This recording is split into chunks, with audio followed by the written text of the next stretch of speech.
The Padres and the Giants are constructed very differently and had very different off seasons, but by some projection systems like Zips, they come in with somewhat similar projected win totals. And so we're going to discuss each team's off season and outlook for 2023 next. You are Locked On Giants, your daily San Francisco Giants podcast, part of the Locked On Podcast Network, your team every day.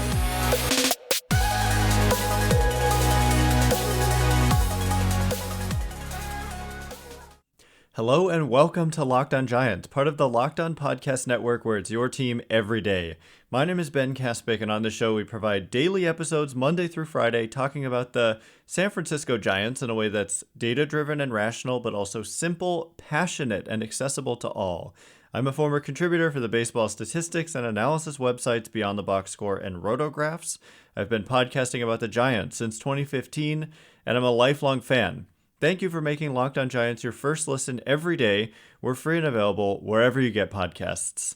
And coming up on today's show, I'm going to be talking with Javier Reyes, the host of Locked On Padres.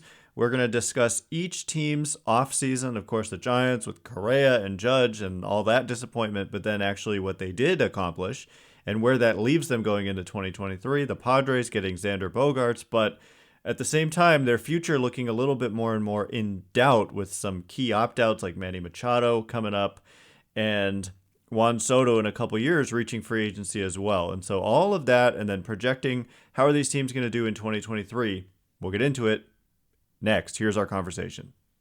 And Ben, we got to get started with this chat.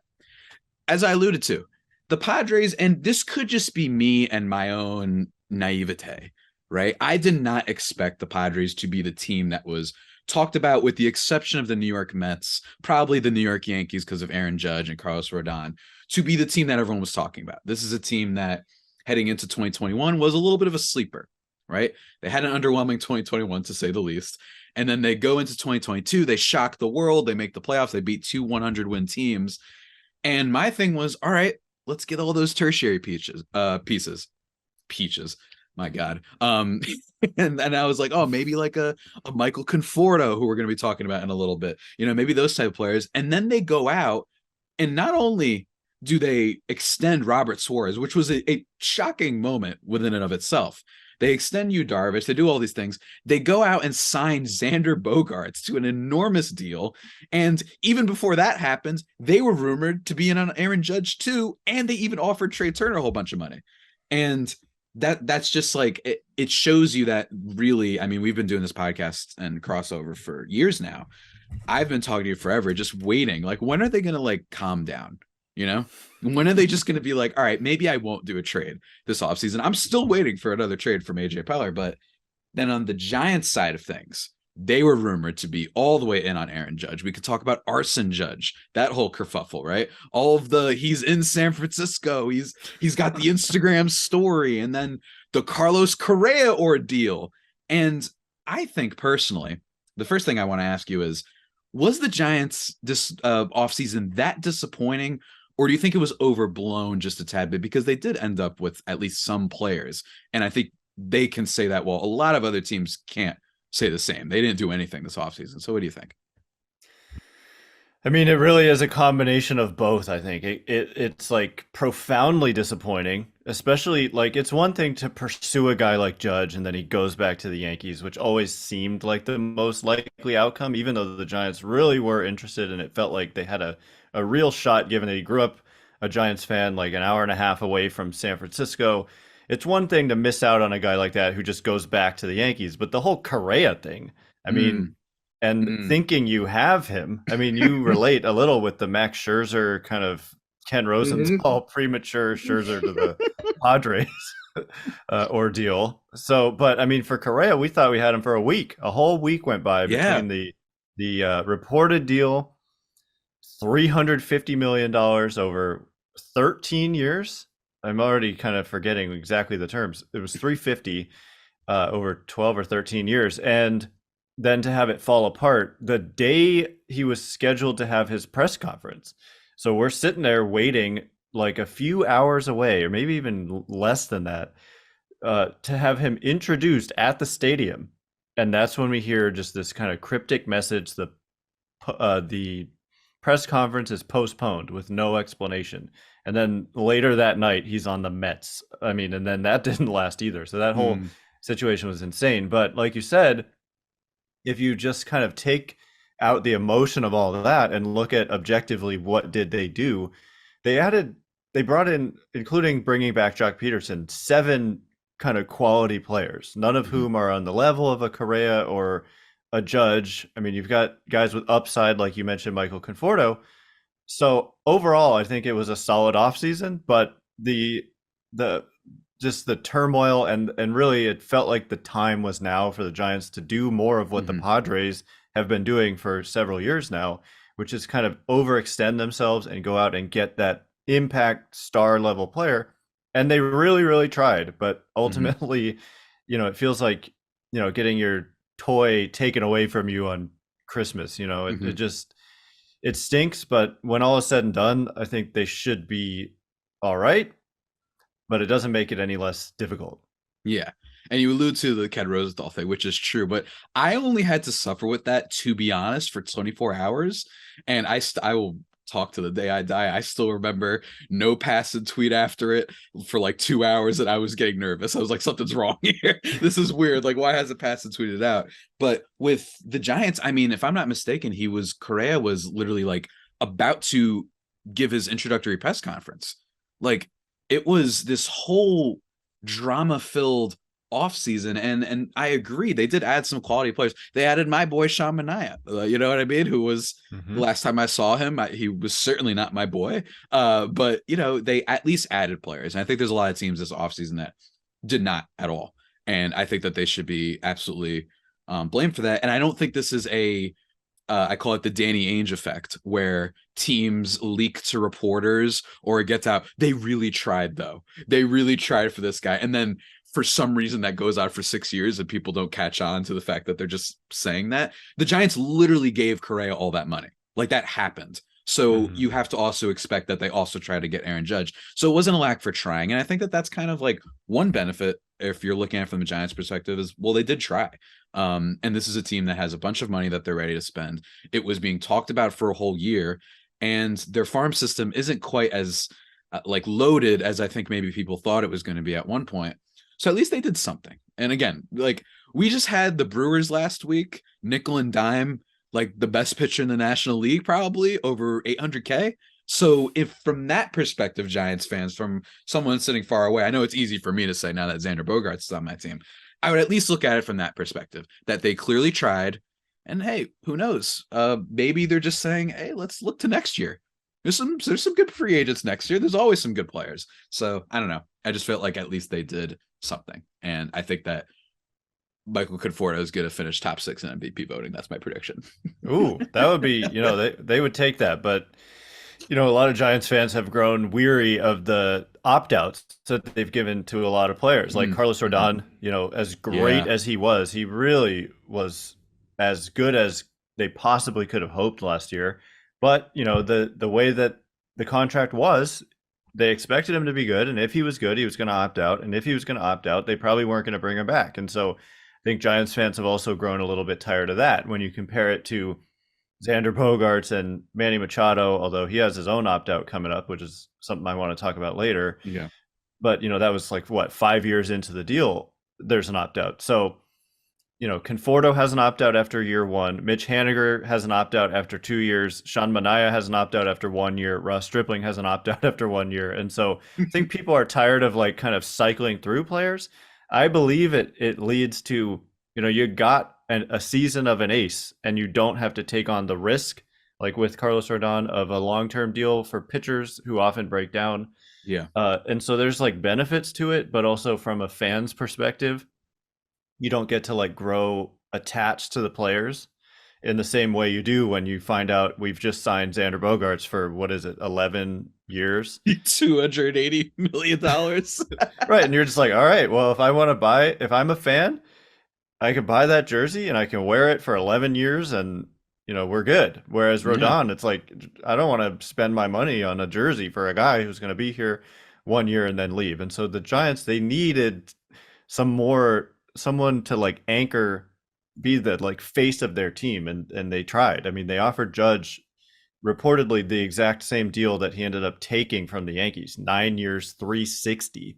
And so they Mhm. did not lowball him at all. That's a record contract in total money and average annual value at 40 million a year, which is just, I mean, That's Bogaerts crazy. and Correa and all these guys, they're in the high 20s in terms of AAV, and they offered Judge 40 a year, and he's already 31. So they did try, They but absolutely did, sir. yeah, They absolutely yeah, did.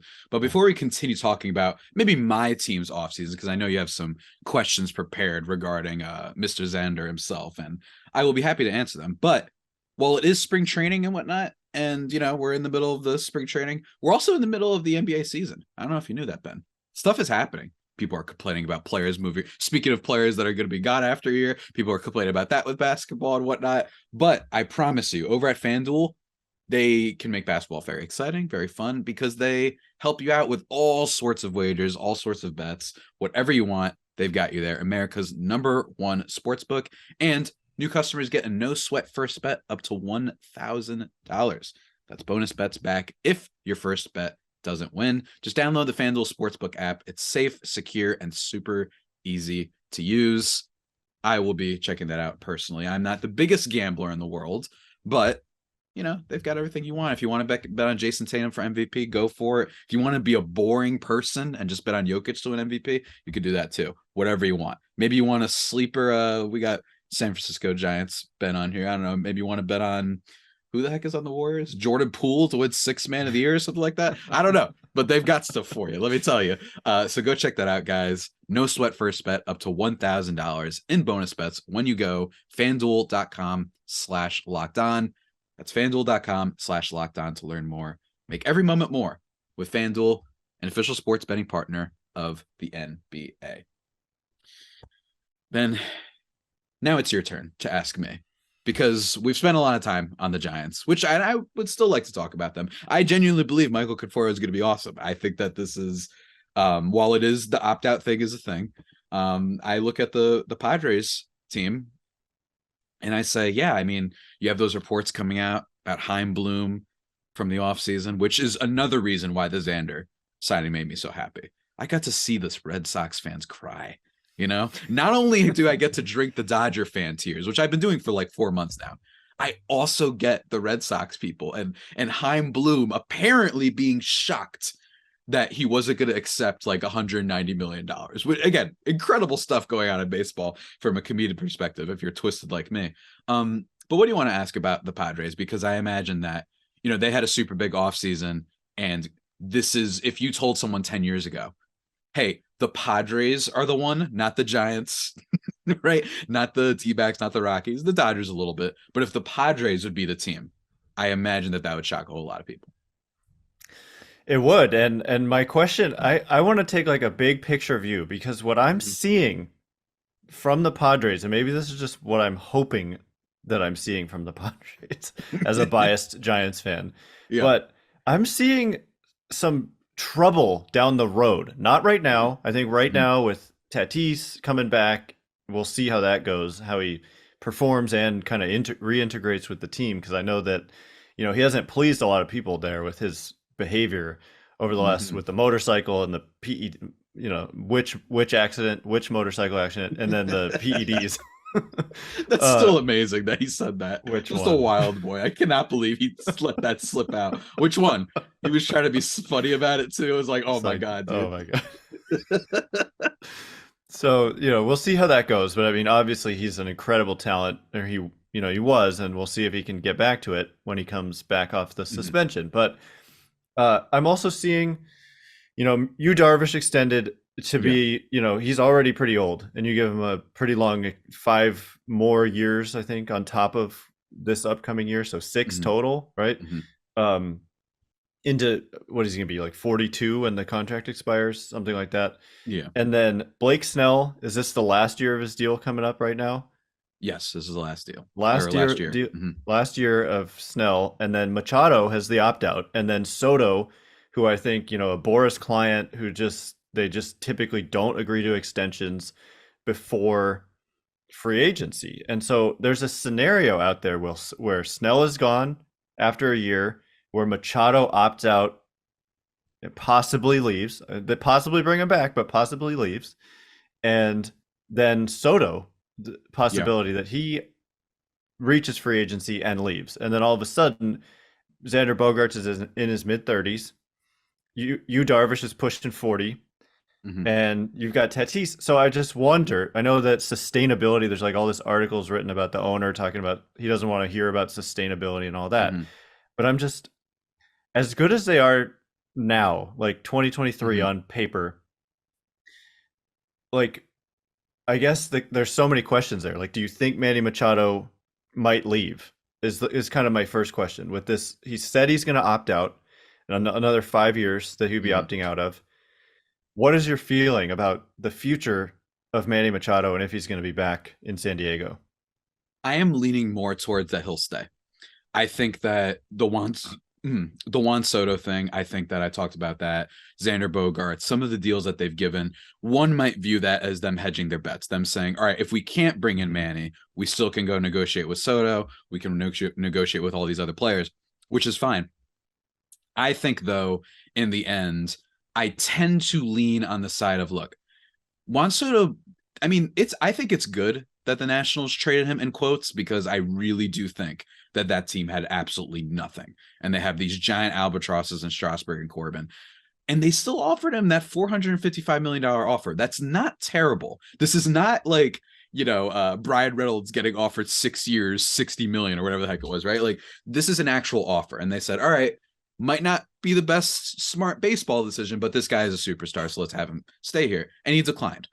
I think that that was not a terrible offer. And given all the contracts the Padres have, given Tatis, given Xander Bogaerts, given Darvish, given Musgrove, given all these guys, it wouldn't, and Robert Suarez, it wouldn't surprise me if they're like, all right, we're probably not going to be able to match that. Instead, we're just going to view this as we're going to get 2.5 years of a player. Half of it was a little bit disappointing by his standards, but he was still great. To potentially MVP top 3 player and not just the NL, but possibly baseball. And we think that's worth it because we want to go for it now. And we're still ready to spend money, even if it isn't on him necessarily.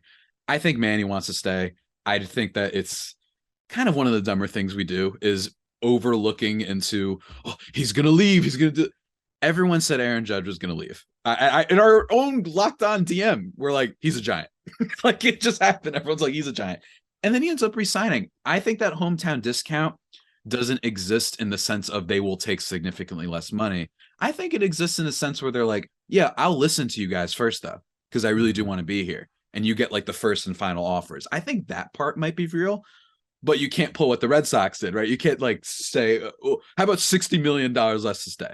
No, I think you could do what happened with Joe Musgrove, who, same thing. Before entering 2021, everyone was wondering, a contract year, are they going to extend him? And they end up doing it. And he probably took like 10 million less, maybe. It depends what would have happened on the open market.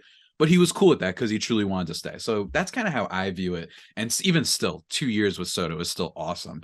And I don't know if you saw the Fangraphs list come out today that had Jackson Merrill as a top 10 prospect in baseball, which is awesome. I'm really excited about that for sure. I don't know. I think that in the end, there are some concerns.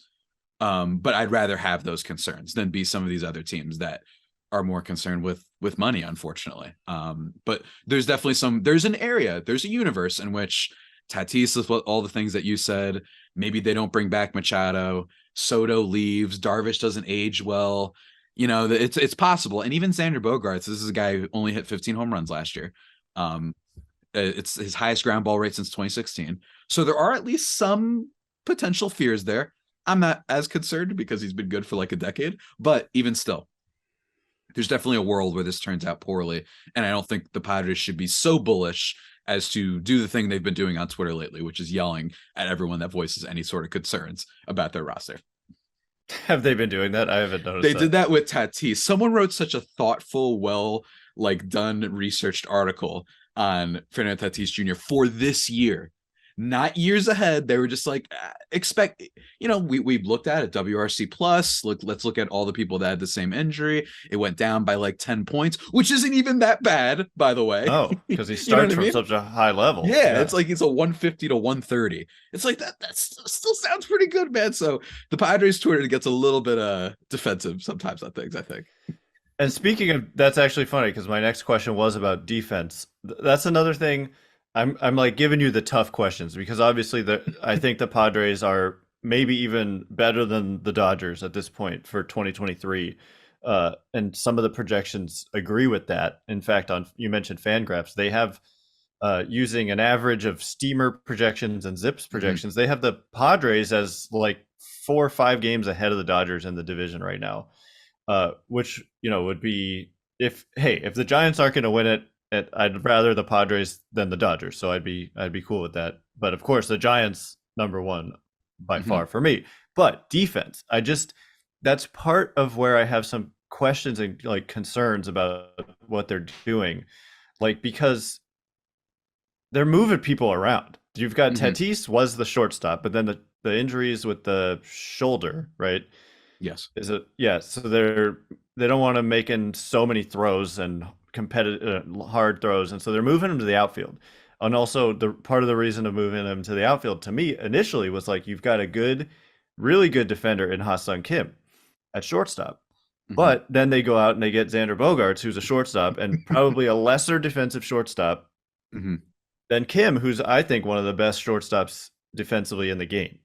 So you're moving Bogaerts to short, and then it's like you've got Cronenworth, who's a good second baseman defensively, and you're moving him to first base, and Ha-Seong Kim to second, and so there's just so many guys who are moving to me to like less than ideal defensive positions. I think Cronenworth could probably be fine, if not good defensively at first, but I think he has more value because his bat is not like true impact bat. I think he's a good offensive second baseman, but the bar at first base is higher. Like, that's why your big boppers often play first. I know from Hosmer, it's a huge upgrade in a lot of ways. And I know we could go talk on and on about that. But like, I think you're decreasing the value of Cronenworth by moving him to first. You're decreasing the value of Kim somewhat by taking away the fact that he's an elite defensive first baseman. And then maybe it gets, I don't know. And then Tatis in the outfield, do we really know if he's even going to do well there? Like, just because you're a good athlete does not always mean you're going to be a good outfielder. And he's kind of a wild man just in the way he plays, and maybe he's a little over aggressive or something. I don't know. And so I just wonder, what do you think about all these kind of moves they're making defensively to accommodate pieces that, while great players, like they're just moving to kind of weird spots sometimes? It's a great point. In fact, I actually was thinking of doing a whole episode on this because everyone on the Padres, with the exception of Manny Machado, basically is seemingly going to be, and Trent Grisham, probably going to be playing a different position. They just said that Juan Soto is going to be in left field. I don't know if that maybe will be a boost for him, considering he was literally one of the worst defenders in the game last year. I'm not as concerned with that. I think that was weird. I don't know how you go from like 90th percentile outs above average to 1. It's got to be some sort of middle ground there. I don't know what happened. I don't know if he was lollygagging. I don't know if he was just so excited to be with the Padres he forgot the ball just sailed over his head. I don't know. But with Jake Cronenworth, it's a good point. I still think he can play first decent enough. He's made some good snags before. And like you mentioned, I will literally take a bag of Sun Chips over Eric Hosmer at first base these days, like anything whatsoever. But hey, Josh Bell, not a bad defensive first baseman. So that was one thing about him that I thought was interesting, to see if whether they were going to bring him back. They didn't. Cronenworth, not terrible, though. That's my big thing, right? Outs above average, it's -1. Defensive runs saved, it's -1. Not the worst in the world. I'm really curious to see what he does in a greater sample size, and knowing that he's going to be the first baseman is going to be interesting, even if he doesn't have that typical build or stats and output that first basemen usually do, which is just a ton of power and whatnot. We'll see. Ha-Seong Kim, great question. I don't know what's going to go on there. Again, there's just so many like questions. Where's Matt Carpenter going to play, right? We didn't even talk about him. And they brought in Nelson Cruz to probably be a DH. Or heck, maybe they'll make him play first base sometimes. I don't know. There are a lot of questions there for sure. And with Xander Bogaerts, never been a super stud defensive player. his thing has been, hey, this is a dude who is the steadiest bat, arguably in all of baseball, with the exception of maybe like a Freddie Freeman, guys like that. And last year, the big question with Bogaerts is he had a great defensive year. 5 outs above average, 5 defensive runs saved, but he'd never done that before. He's had -10 before. He's had -16, right? Like he's had some really bad defensive numbers just from the tertiary kind of look at it. So I'm curious to see, did he transform himself, or was this like a random contract year, cleaned up his defense thing? That I'm really interested to see. But yeah, it shouldn't be something that should be dismissed. The idea that just the fundamental thing of change and so many guys changing around their position, with the exception of Manny and Grisham, that should be taken into account. Cronenworth from second to first, Ha-Seong Kim to second base, Xander Bogaerts, I guess, at shortstop, so that'll be interesting. And I'm not even totally convinced that he won't play second. I know that they've said that he's going to play short. I'm not totally convinced that that's the case. I'm curious. Tatis in right field, right? Soto in left field. There's so many different questions, not to mention the bench. So it is the one, arguably the biggest question about the starting lineup. In terms of the tertiary parts, we have to see what happens with spring training. But yeah, it's a great point, man. And I don't think that we should just chalk up all of these guys, especially like you mentioned with Tatis, that the athleticism will just carry him. It just means that there's potential there. I don't know if he's going to be great, and it's definitely a question mark. Yeah, and I mentioned it coming off a year when the Giants were just so bad defensively. You almost spit out your drink there. I mean, and part of it is like, okay, we obviously know in 2021 the Giants won 107 games, so not a lot went wrong that year. A lot of the same players came into 2022 and just defensively, I mean, in every aspect of their game, but especially defensively, they were so bad. Like everybody, Juan Soto type. Everybody, real quick, go look up. Ben and I did a crossover before the first time the Padres played the Padres. You talked about, are they going to keep this up? Did they just have a good start? And one of the things you mentioned was how bad the Giants defense was in regard to Alex Cobb and why his ERA was inflated. Yeah. And you were like, it's crazy. I just watched these games and it's weird, dumb errors. And so many weird, dumb errors happened that very next series. It was wild. Like, it's like you predicted it. But anyway, if anybody wants to go check that out, because it happened all season. It was nuts. It was just like kind of uncanny. And so I wouldn't take for granted the possibility of weird defensive stuff happening and how it can derail a season. When you've got guys in weird defensive spots and maybe spots they haven't played before and spots that are not totally ideal for them. So just something to look out for. I think we both agree. I do have another question about the Padres, which is the starting rotation is weird. It is very weird. You've got like 3 kind of good established frontline type major league starters in Musgrove, Darvish, and Snell. Obviously, extending Darvish, big deal because he and Snell were both going to reach free agency, and now Darvish is locked up, but he is older. Musgrove, I think it was a great extension, local guy, good pitcher, great pitcher, did really well in the playoffs. And then Snell. Okay, but the question is after those guys, because until you just signed Michael Wacha recently, it was 2 guys who are like you're taken out of the bullpen to put in the starting rotation, and then I'm just seeing like it's thin, and like imagine even just losing one of the big 3, but especially imagine losing 2 of those guys, Snell and Darvish go on the IL. What are you looking at then in the starting rotation, and do you think that it's Nick Martinez, right? And Seth Lugo, who's been a reliever for a long time, a good one, but it's like it's a gamble to me, and it seems like a lot of risk if there's some injuries in that rotation. There's a lot of domino effect going on with the Padres for sure, especially when it comes to pitching. There's a world in which Drew Pomeranz comes back and he's great. So they're like, all right, cool. We can use Nick Martinez and Seth Lugo as starters. Maybe we do a piggyback thing where they both combined are the 5th starter. That's totally possible. They did that a little bit last year with, I think, with Mike Clevenger at one point, with somebody else. I forgot who was the back end. I think they did that with him and Martinez. So Martinez at least has a little bit of experience, although not great experience. His ERA spikes over 4. It's not as good. He can't get as many strikeouts. Bullpen, he's shown that he was significantly better. And same thing with Lugo. I think it's a domino effect thing. I think if Adrian Morejon comes into spring training and finally can kind of talk about this on my podcast, seize on the talent of his fastball, develop a better pitch mix. I think that could, they just need guys to eat innings and just be effective. Because I think the bullpen could be one of the best in the league. I think a lot of people are projecting that. And then you have, Ryan Weathers, who we haven't seen in forever. And he was a mess in AAA. If videos suggest he has some new, pitching form, right? Like he's got a new stride to it. I don't like overlooking to those things. If that guy steps up, if Jay Groom, who, oh man, if we got anything from the Hosmer trade to the Red Sox, if Jay Groom is literally anything, I will laugh so hysterically all season long. It would be amazing.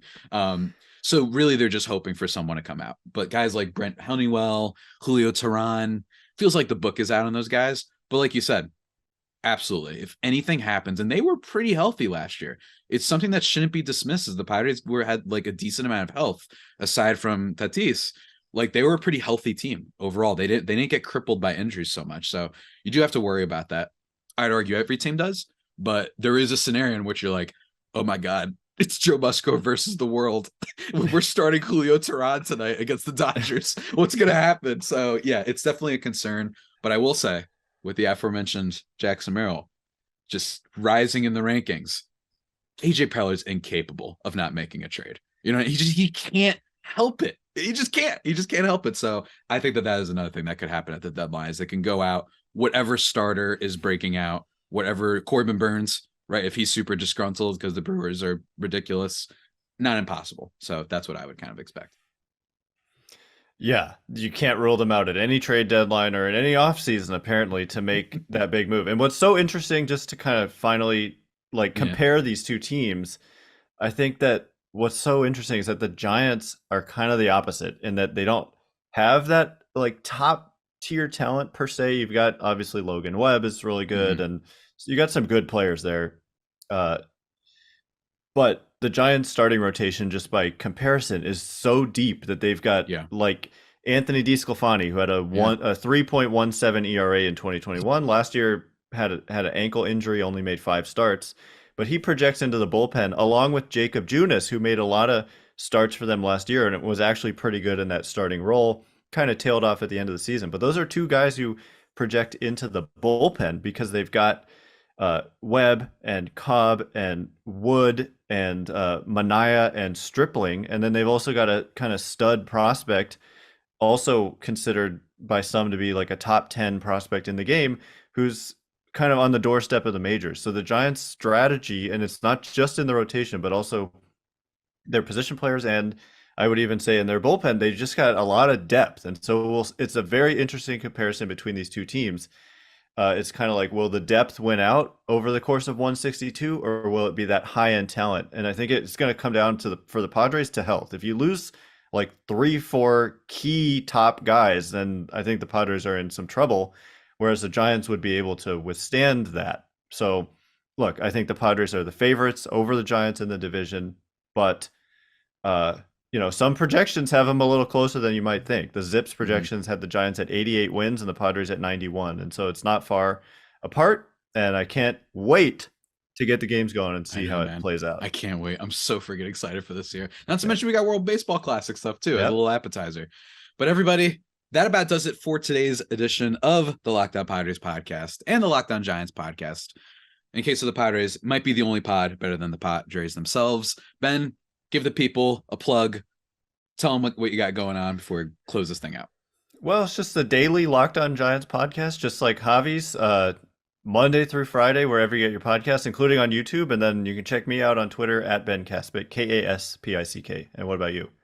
And me at Javapeno, Javiiipeno. I do a lot of dumb tweets on there that aren't always baseball. So you can check out at LO_Padres and Locked On Padres on YouTube. It's been a blast as always, sir. And all of you folks out there, stay safe and, of course, stay faithful. See you next time.